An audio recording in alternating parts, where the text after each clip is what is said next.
一陣陣海浪拍打住岸邊，就如同深邃嘅海洋喺度訴說一樣。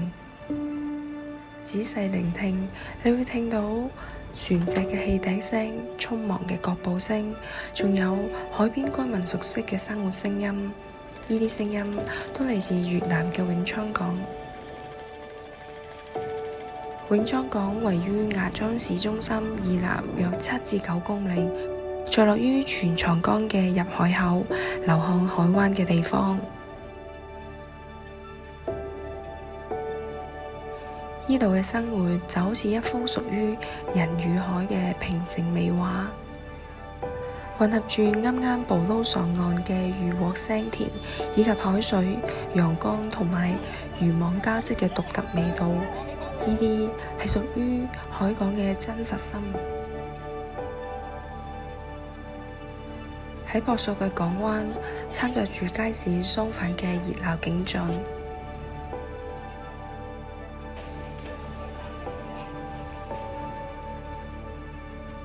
可以話，呢度嘅居民生活離唔開養做魚露嘅活動。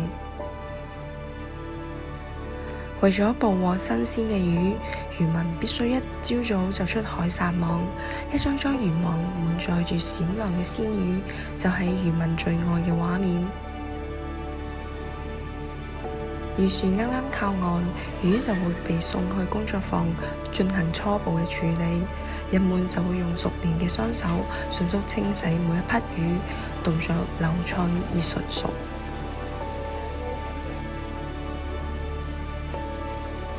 隨後，魚就會被送入蒸鍋，以保留自然嘅鮮甜。魚蒸到恰到好處，熱氣因溫升起，為空氣間披上一層薄薄嘅霧紗。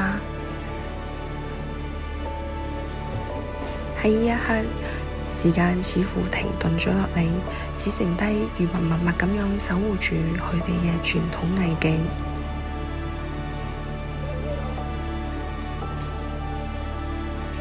當陽光漸漸咁樣升高，最後嘅工序亦隨之展開。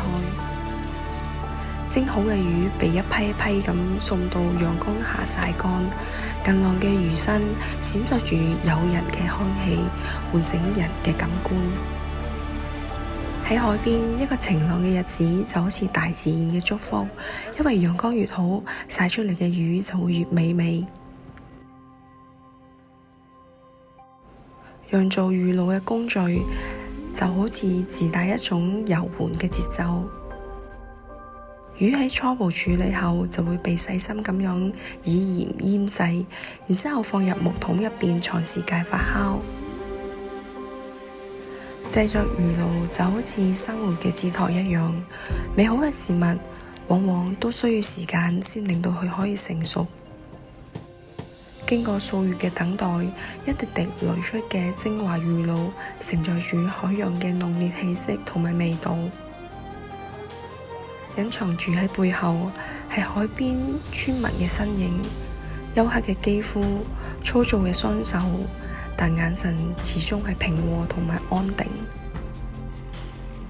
遠方嘅船就好似佢哋嘅人生一樣，有時漂泊不定，有時安然靜覽，但始終堅毅不屈，無懼風浪。喺倉促嘅時代下，永昌港依舊保留住屬於自己嘅節奏。嚟到呢度嘅人都可以揾到屬於自己嘅一片平靜。可能呢個就係人們愛上呢度嘅原因。